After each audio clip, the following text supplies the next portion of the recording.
በእስክንድር ነጋ በሚመራው ታጣቂ ኃይል ላይ ከባድ የተባለ ጥቃት ተፈጽሟል። ከሰሜን ሸዋ ዞን ሰበር ዜና ደርሶናል። እስከ ፍጻሜው ከኛ ጋር ከሆናችሁ ተሰሙታላችሁ።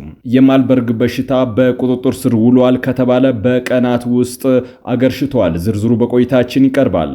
በጋምቤላ ክልል የተመረተውን ወርቅ ለክልሉ በሪፖርት የማያሳውቁና ምርት ለመጀመር ለዝግጅት 8 ዓመት ብቻ የፈጀባቸው ሁለት የወርቅ ኩባንያዎች በውላቸው መሰረት ግዴታቸውን እንዲወጡ የሕዝብ ተወካዮች ምክር ቤት አሳስቧል። ሀገራት ለኢትዮጵያና ኤርትራ ከባድ ማስጠንቀቂያ ሰጥተዋል። በቅድሚያ የሚዳሰሰው ርዕሰ ጉዳይ ነው። ክቡራትና ክቡራን የጥበብ ሚዲያ ቤተሰቦች በዛሬው ቆይታችን እነዚህንና ሌሎችንም ሀገር አቀፍ መረጃዎችን በዝርዝር ወደ እናንተ እናቀርባለን። ሚዲያችን በጋዜጠኞች የተመሰረተ ሚዛናዊና ተአማኒ መረጃዎችን በየዕለቱ የሚያደርሳችሁ ገለልተኛ የሚዲያ ተቋም ነው። ለቤቱ አዲስ የሆናችሁ ሰብስክራይብ በማድረግ የደወል ምልክቷን በማብራት የቤቱ አባል ትሆኑ ዘንድ በታላቅ ትህትና እንጋብዛለን። በቅድሚያም የዕለቱን የቢዝነስ ዘገባዎች አስቀድመን ወደ ዝርዝር ዘገባዎቹ እናልፋለን። ጥበብ ሚዲያ የሕዝብ ድምጽ ነው። ዛሬ በዳሽን ባንክ አንድ የአሜሪካን ዶላር 151 ብር ከ5 ሳንቲም የተመነዘረ ሲሆን የአውሮፓ ዩሮ 175 ብር ከ8 ሳንቲም ተመንዝሯል። የእንግሊዝ ፓውንድ 204 ብር ከ6 ሳንቲም፣ የተባበሩት አረብ ኤሚሬቶች ድርሃም 41 ብር ከ3 ሳንቲም፣ የሳውዲ ሪያል 40 ብር ከ4 ሳንቲም፣ የቻይና ዩዋን 21 ብር በዕለቱ ሲመነዘር ውሏል።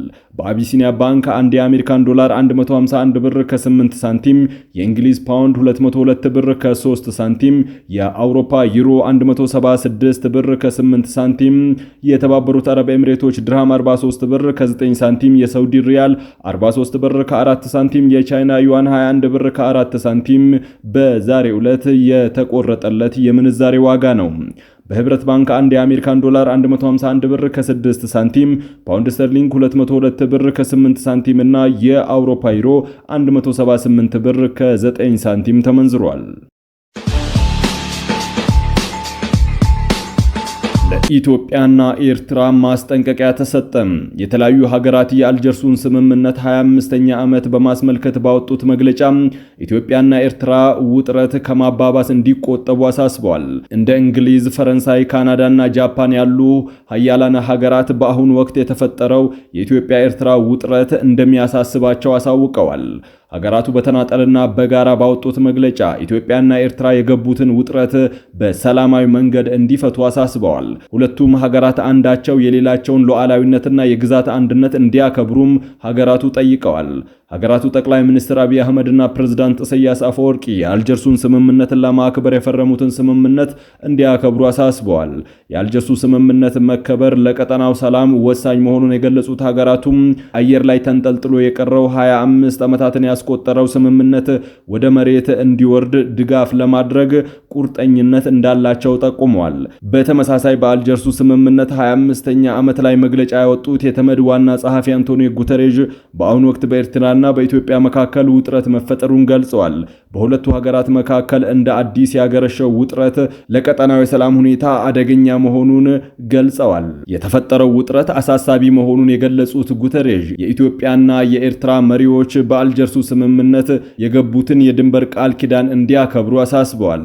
ፕሬዝዳንት ኢሳያስ አፈወርቂና ጠቅላይ ሚኒስትር አብይ አህመድ ወዳጅ በነበሩበት ወቅት በ2018 ዓመተ ምህረት የአልጀርሱን ስምምነት የተጠቀሙት የድንበር ስምምነቶችን ለማክበር የቃል ኪዳን ሰነድ መፈራረማቸው ይታወሳል። በኢሳያስና በአብይ የተፈረመው የአልጀርሱ ስምምነትን የመቀበልና ተግባራዊ የማድረግ ስምምነት ደግሞ አደጋ ውስጥ ገብቷል።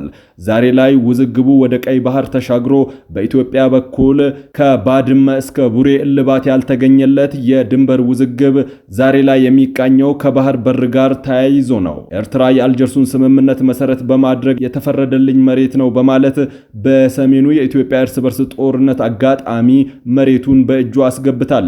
ይሁን እንጂ ኢትዮጵያ አይደለም የአልጀርሱን ስምምነት የኤርትራን ሀገርነት ጭምር ጥያቄ ውስጥ በማስገባት አሰብን የማስመለስ ጥያቄ አንስታለች።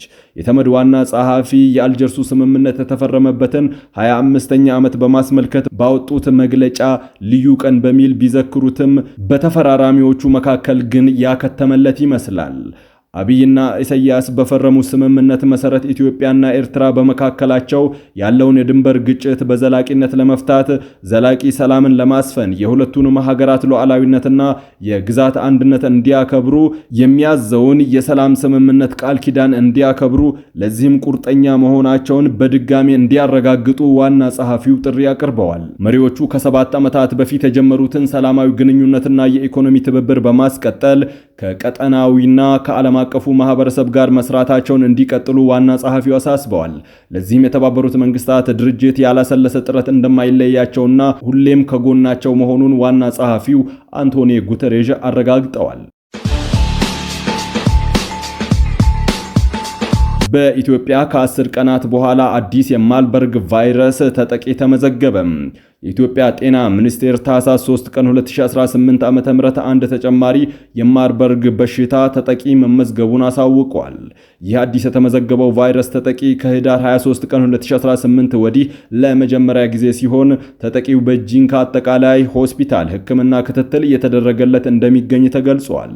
ይህ የቅርብ ጊዜ መረጃ በደቡብ ኢትዮጵያ ክልል ጂንካ ከተማ ቫይረሱ መታየቱ ከታወቀበት ጊዜ ወዲህ የተረጋገጡ አጠቃላይ የማርበርግ ተጠቂዎች ወደ 18 ከፍ ብለዋል።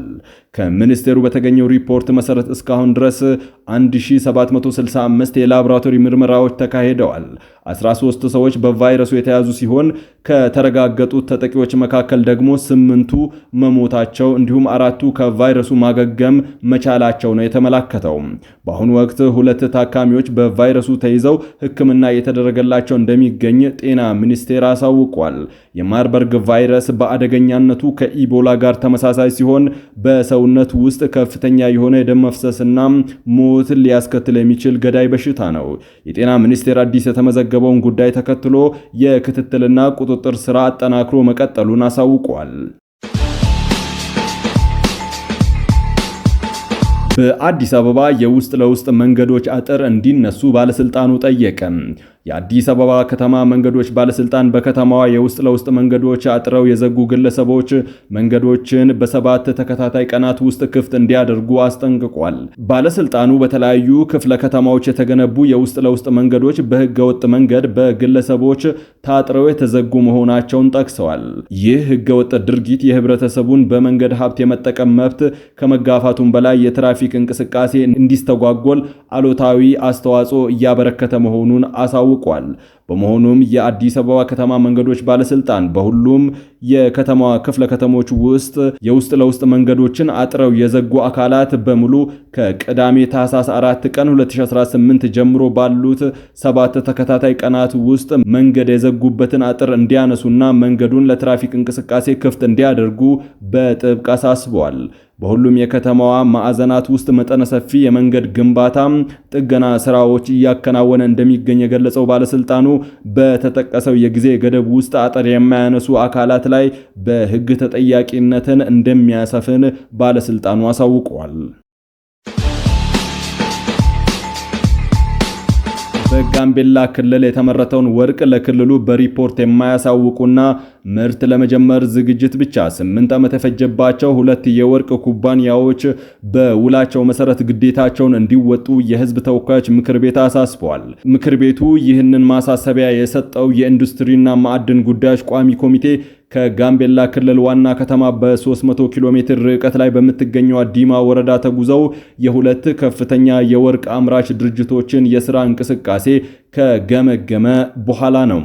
በዚህ ቋሚ ኮሚቴው ባደረገው ግምገማ በጋምቤላ ክልል አኝዋ ዞን ዲማ ወረዳ የሚገኙ ኢትኖ ማይኒንግ እና ሴትላ የተባሉ 2 ከፍተኛ የወርቅ አምራች ኩባንያዎች በገቡት ውል መሰረት ግዴታቸውን በአግባቡ እንዲወጡ አሳስበዋል። ኢትኖ ማይኒንግ የተቋቋመበት ጊዜ ረጅም ቢሆንም የማምረት አቅሙ በሚፈለገው ደረጃ አለመሆኑ፣ ሰራተኞች ክፍያቸው ከስራው አንጻር አነስተኛ መሆኑ፣ ከፋብሪካው የተመረተውን ወርቅ ለክልሉ በሪፖርት የማያሳውቅ መሆኑን ቋሚ ኮሚቴው በእጥረት በማንሳት ኩባንያው በገባው ውል መሰረት ግዴታውን በአግባቡ እንዲወጣ ቋሚ ኮሚቴው ማሳሰቢያ ሰጥቷል። በአንጻሩ ለ338 ሰራተኞች የሥራ ዕድል መፍጠሩ፣ ለሰራተኞች ደሞዝ ከ150 እስከ $250 መክፈሉ፣ ከቴክኖሎጂ ሽግግር አኳያ ለሰራተኞች ስልጠና መስጠቱ ቋሚ ኮሚቴው በጥንካሬ ገምግሞታል። ኩባንያው ከማህበረሰብ አገልግሎት አኳያ ለሕክምና አገልግሎት መኪና መተባበሩ፣ ንጹህ የመጠጥ ውሃ ለማቅረብና የከርሰ ምድር ውሃ ለማውጣት ቅድመ ዝግጅት መደረጉ፣ ከፋብሪካው በቀን 16 ቶን ወርቅ አዘል ድንጋይ የሚያመርት መሆኑና በወር ከ5 እስከ 7 ኪሎ ግራም ወርቅ የሚያመርት መሆኑ በጥንካሬ ተወስዶለታል። በ2000 ዓመተ ምህረት ከፌዴራል ፍቃድ በማግኘት በክልሉ ስራ የጀመረው ስቴላ ከፍተኛ የወርቅ አምራች ኩባንያ በበኩሉም ከፍተኛ አምራች ሆኖ ሳለ የሚያመርተው ከልዩ አነስተኛ አምራቾች እኩል 1 ኪሎ ግራም መሆኑ ከ2000 ዓመተ ምህረት እስከ 2008 ዓመተ ምህረት ማዕድን ለማውጣት በዝግጅት ብቻ 8 ዓመት የፈጀበት መሆኑ ቋሚ ኮሚቴው በእጥረት በማንሳት ማስተካከያ እንዲያደርግና በውሉ መሰረት ግዴታውን በአግባቡ እንዲወጣ ቋሚ ኮሚቴው ማሳሰቢያ ሰጥቷል። በአንጻሩ ስቴላ ከፍተኛ የወርቅ አምራች ኩባንያ እስካሁን ድረስ ለ13 ሴትና ለ90 ወንድ በድምሩ ለ103 ሰራተኞች የሥራ ዕድል መፍጠሩ ለሰራተኞች በወር ደመወዝ ከ25000 እስከ 60000 ብር የሚከፍል መሆኑ ከፌዴራል ዋና መስሪያ ቤት ጋር በ2000 ዓመተ ምህረት በፈረመው መሰረት ለብሔራዊ ባንክ የተመረተውን ወርቅ የሚያስገባ መሆኑ በጥንካሬ ተነስቶለታል። ከወርቅ ኩባንያዎች በተጨማሪ በጋምቤላ ክልል ዲማ ወረዳ የሚገኙ የማዕድን ፋብሪካዎች በዘርፉ ሀገሪቱ ካስቀመጠችው የእድገት አቅጣጫ አኳያ በሚፈለገው ደረጃ እያመረቱ ባለመሆኑ ባለሀብቶች ከመንግስትና ከማህበረሰቡ ጋር ቅንጅት በመፍጠር መስራት እንዳለባቸውና የክልል አመራሮችም አስፈላጊውን ክትትል በማድረግ ከፌዴራል ጋር ተቀናጅተው እንዲሰሩ ቋሚ ኮሚቴው ማሳሰቡን ለማወቅ ተችሏል። ኢትዮጵያና ሮማኒያ ያላቸውን የንግድና የኢንቨስትመንት ግንኙነት ለማሳደግ መከሩ። በቡካስቴር በተካሄደው የኢትዮጵያ ሮማን የማይኒንግ ፎረም ላይ በስዊዘርላንድ የኢትዮጵያ አምባሳደርና በጄኔቫ የተባበሩት መንግስታት ድርጅት የኢትዮጵያ ቋሚ ተወካይ አምባሳደር ጸጋብ ክበበው የተመራ ልዑካን ቡድን ተሳትፏል። በፎረሙ ሮማኒያ ከኢትዮጵያ ጋር የኢኮኖሚና የኢንቨስትመንት ዘርፎች ያላትን ትብብር ለማስፋት ያላትን ፍላጎት የሲአይቤ ፕሬዝዳንት አሳውቀዋል። አምባሳደር ጸጋብ በበኩላቸው የኢትዮጵያ ንግድ፣ የኢንቨስትመንትና የቱሪዝም እድሎችን ለተሳታፊዎች የቀረቡ ሲሆን በኢትዮጵያ ቅድሚያ የሚሰጣቸው ዘርፎች የተደረጉ ማሻሻያዎችና የኢትዮጵያን እያደገ የመጣውን የኢኮኖሚ አቅም አብራርተዋል። በንግድ ሪፎርሙ ላይ ከሮማኒያ በኩል ፖሊሲ አውጪዎች፣ የንግድ ባለቤቶችና ባለሀብቶች ተሳታፊ ሲሆኑ በኢንቨስትመንት ማዕቀፎች፣ በዘርፉ ተስፋዎችና እድሎች ዙሪያ ውይይት አድርገዋል ነው የተባለው። በአማራ ክልል በፋኖ ታጣቂ ኃይልና በመከላከያ ሰራዊት ብሎም በክልሉ የጸጥታ ጥምር ጦር አባላት መካከል እየተደረገ ያለው ጦርነት ተጠናክሮ ቀጥሏል። የመንግስት ልሳን የሆኑ ሚዲያዎች ሰሞኑን በሺዎች የሚቆጠሩ የፋኖ ታጣቂ ኃይል አባላት ለመንግስት እጃቸውን መስጠታቸውን ዘግበዋል። በክልሉ ታጥቀው ከሚንቀሳቀሱ የፋኖ አደረጃጀቶች አንዱ ከሆነው የአማራ ፋኖ ህዝባዊ ድርጅት ከፍተኛ አመራር ማስረሻ ሰጤ ጋር የሰላም ስምምነት ላይ መድረሱን ተከትሎ በርካታ የታጣቂ ኃይሉ አመራሮችና አባላት ወደ ሰላማዊ እንቅስቃሴ መመለሳቸውን ሚዲያዎቹ ዘግበዋል። ሚዲያዎቹ ከዚህ በተጨማሪም ራሱን የአማራ ፋኖ ብሔራዊ ድርጅት ብሎ የሚጠራው ታጣቂ ኃይል በርካታ አባላቱ ለመንግስት እጃቸውን መስጠታቸውን ነው የዘገቡት። የታጣቂዎቹ ልሳን የሆኑ ሚዲያዎች ዘገባውን የመንግስት የፕሮፓጋንዳ አካል እንደሆነ ነው የዘገቡት። ታጣቂዎቹ ጥቂት አባላትን በማሳመን በሚሰራ የፕሮፓጋንዳ ዘመቻ ትግላችን አይቀለበስም ብለዋል። ራሱን የአማራ ፋኖ ብሔራዊ ድርጅት ብሎ የሚጠራው ታጣቂ ኃይል አመራር አስረስ ማሬ በየትኛውም የፋኖ አደረጃጀት ውስጥ ሆነው በተመሳሳይ ሁኔታ የሚሳተፉ ግለሰቦችን ጊዜው ይዘገያል እንጂ የእጃቸውን እንሰጣቸዋለን ሲል ለታጣቂ ኃይሉ ልሳን ለሆኑ ሚዲያዎች ተናግሯል። በዚህ ሳምንትም በክልሉ ሁሉም አካባቢዎች ሁሉም ኃይሎች ባደረጉት ውጊያ ድል እንደተቀዳጁ ገልጸዋል። ጠላት ብለው የፈረጁትን ኃይል አባላትና አዛዦችን መግደላቸውን፣ ማቁሰላቸውን እንዲሁም የተለያዩ የጦር መሳሪያዎችንና ተተኳሾችን መማረካቸውን ገልጸዋል። በሰሜን ሸዋ ዞን እስክንድር ነጋና ታጣቂዎቹ በሚንቀሳቀሱበት ቀጠና ላይ በሳምንቱ ከባድ ውጊያዎች መደረጋቸው ተዘግቧል። እስክንድር ነጋ የሚመራው ታጣቂ ኃይል ይዞታ ስር በሚገኙ ገጠራማ ቀበሌዎች ላይ በከባድ መሳሪያዎች የታገዘ ጦርነት መደረጉን ነው ዘገባው ያመላከተው። በዚህ ከባድ ውጊያ በእስክንድር ነጋም ይሁን በታጣቂዎቹ ብሎም በመንግስት የጸጥታ ኃይል አባላት ላይ የደረሰን ጉዳት በተመለከተ ተጨማሪ መረጃ ማግኘት አልተቻለም። ክቡራትና ክቡራን የጥበብ ሚዲያ ቤተሰቦች ለሰዓቱ የመራረጥናቸው ዘገባዎቻችን በዚህ አብቅተዋል። ከኛ ጋር በመሆን መረጃን ከጥበብ ስለተከታተላችሁ ከልብ እናመሰግናለን።